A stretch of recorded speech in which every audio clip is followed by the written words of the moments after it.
Сәлеметсіздер ме оқушылар? Бүгін біз сіздермен 8 класс геометрия пәнінен 2-90 тік бұрышты үш бұрыштың қабырғалары мен бұрыштардың арасындағы қатынастар бөлімі бойынша жиынтық бағалау жазатын боламыз. Бірінші есеп. Жердегі бақылаушы ғимаратты 30 градус бұрышпен көре алады. Егер ғимаратқа қарай 50 метр жүрсе, оны 60 градус бұрышпен көреді. Табыңыз. Ең алдымен бізде ғимараттың биіктігін тауып алу керекпіз. Ол үшін бізде қараңыздар 30 градус және 60 градус деп бізде бұрыштарды беріп қойған. Енді қазір осы бұрыштардың тригонометриялық қасиеттерін пайдаланамыз. Ол үшін бізге қараңыздар бізде мынаны тік бұрышты үш бұрыш деп алатын болсақ, катеттері берілген, яғни катеттері арасындағы байланыс табу үшін біз тангенс котангенсті қолданамыз. Біз бірінші тангенсті қолданайық. Тангенс 30 градус тең болады. Тангенс дегеніміз ол қарама-қарсы жатқан катеттің іргелес жатқан катетке қатынасы. Сонда бізде қарама-қарсы жатқан, міне мынау біздегі бұрышымыз осы болса, қарама-қарсы жатқан катет ол y. Ал іргелес жатқан ол мына жердегі 50 метр және плюс x. 50 плюс x метр. Келесі, тангенс 60 градусқа қарайық. Тангенс 60 градус, міне бұл біздегі мына бұрыш, және бұл жерде бізде катеті қарама-қарсы жатқан y болады, ал іргелес жатқан x болады. Бұл жерде 50-ді алмаймыз, себебі 50 ол 60 градустан әрі қарай жатыр. Енді тангенс 30-ның мәнін жазайық. Тангенс 30 мәні ол 1 бөлінген түбір асты 3-ке тең. Ал тангенс 60 ол түбір асты 3-ке тең. Енді бізде пропорция болды, иә? Мына егер бөліміне 1 деп жазып жіберсек, сонда бізде пропорция болады. Түбір асты 3 көбейту y тең болады 1 көбейту 50 плюс x. 50 плюс x. Екінші тангенс 60 градуста қараңыздар. Y көбейту 1 ол y болады. Тең 3 көбейту түбір асты 3 ол түбір асты 3 x болады. Енді бірінші деңгейден біз x тауып алайық.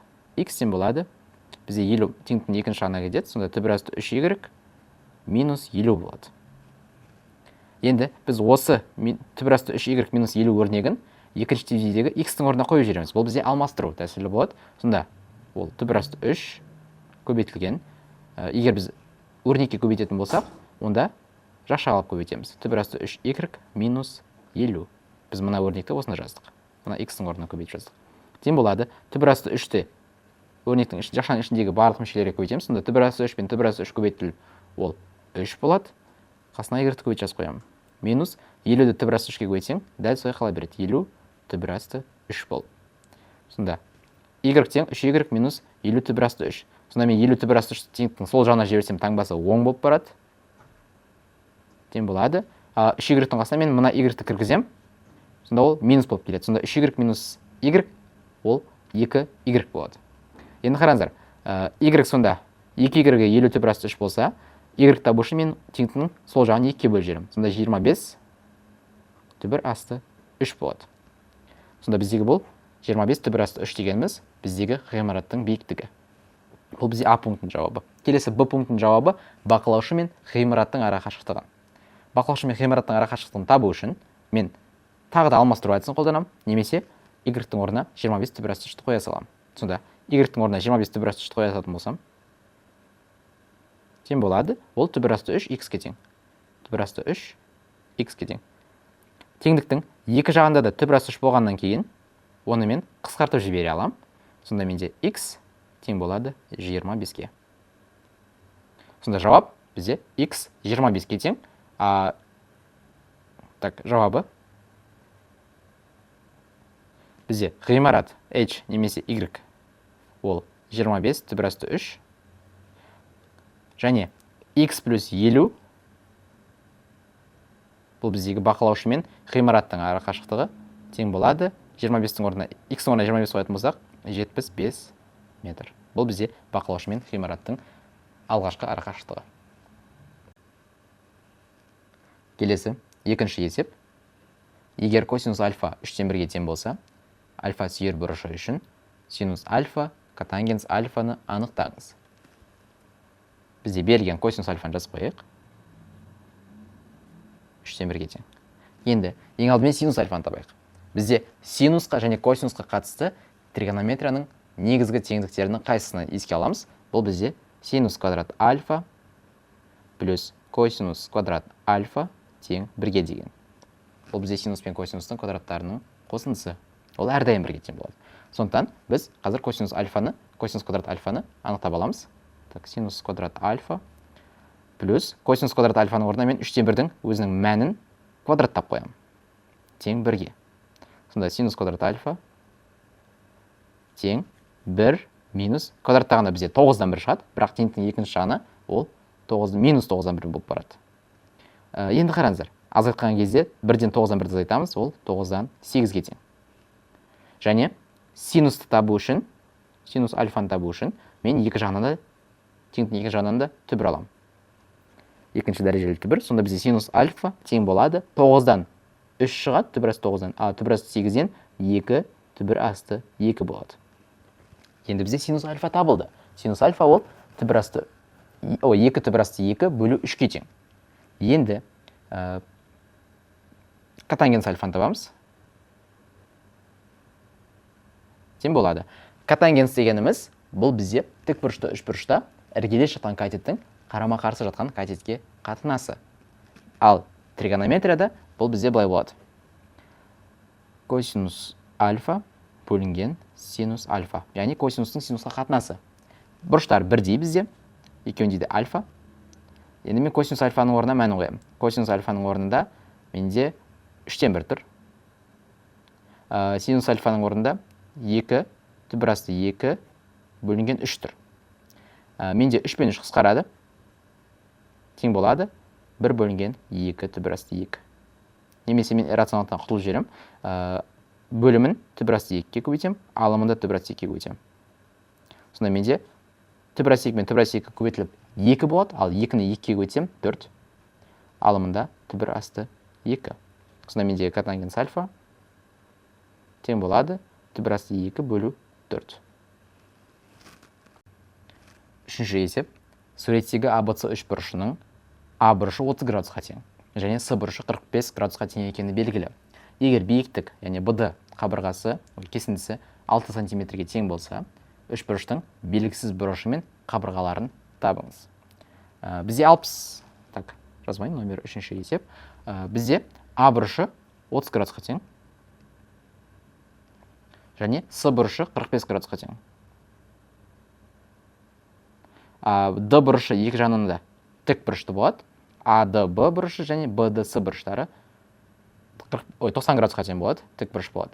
Енді BD-ның өзі 6 сантиметр болса, қалған біздегі белгісіз үш бұрыштың, именно белгісіз бұрышты мен қабырғаларын табу керекпіз. Бізде үш бұрыш ABC-ға. Не белгісіз? Ең алдымен соны жазбайық. Бізде AB қабырғасы белгісіз, BC қабырғасы белгісіз, и AC қабырғасы белгісіз. Потом бұрыштардан бізде B бұрышы белгісіз. Осыларды табу керекпіз. Қалай табамыз? Ең алдымен бізде мына BDC үшбұрышын қарастырайық. Үшбұрыш BDC. Бұл жерде С бұрышы 45 градус және бұл бізде тікбұрышты үшбұрыш. Тікбұрышты үшбұрыш 45 градус С, Д, Б. Мына қабырғасы катеті 6-ға тең. Енді қараңыздар, егер бізде тікбұрышты үшбұрыштың бір сүйір бұрышы 45 градусқа тең болса, онда екінші сүйір бұрышы да 45 градусқа тең болады. Неге? Себебі бұл үшбұрыштардың ішкі бұрыштардың қосындысы 180 болу керек. Мына бұрышы 90, 90-ға тағы да 45-тің екеуін қоссақ, яғни 90 плюс 90 ол 180 болады. Сондықтан бұрыш Б тең 45 градус болады. 45 градус. Біз Б бұрышын таптық. Енді Б бұрышын тапқаннан кейін біз айта аламыз, что бұл бізде тең бүйірлі үшбұрыш. Яғни біздегі BD қабырғасы мен CD қабырғасы тең болады. Яғни екеуі де 6-ға тең.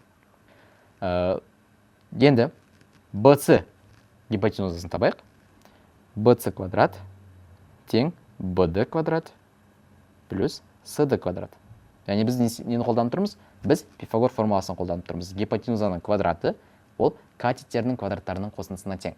Сонда BC квадрат тең, BD 6-ға тең, CD 6-ға тең. Сонда екеуінде де 6-ның квадраты плюс 6-ның квадраты. Тең болады. 6-ның квадраты 36, 6-ның квадраты 36, екеуін қоссақ 72. Ал 72 дегеніміз ол 6 квадрат көбейту 2-ге тең. Енді мен б-ны табам. Яғни екі жағынан да түбір алам. Осылайынан және осылайынан. Қойын. 6 квадрат 6 шығады, түбір асты 2 болып қалады. Сонда 6 түбір асты 2. Біздегі BC қабырғасы, BC ол 6 түбір асты 2-ге тең. Келесі. Енді біз үшбұрыш ABD-ны қарастырамыз. Яғни ABD үшбұрыш. Сызбалайық. 30 градус, 90 градус. Так, мұнда B нүктесі, D және A. Енді қараңыздар, бізде егер тік бұрышты үшбұрышта 30 градус болса, онда сол 30 градусқа қарама-қарсы жатқан катет гипотенузаның жартысына тең. Яғни 2 есе кіші. Сонда мына бізде BD 6 болса, AB одан 2 есе үлкен болады. Сондықтан бұл жерге біз 12 деп қоямыз. Сонда біздегі AB тең 12 болды. 12 сантиметр. Келесі бізде енді қалғаны тек AD қабырғасын табу. AD қабырғасын тапсақ, біз AC қабырғасын таба алатын боламыз. Енді қараңыздар, AD тағы да Пифагор формуласын қолданамыз. Гипотенуза бізде AB болады. AB квадрат тең болады AD квадрат плюс BD квадрат.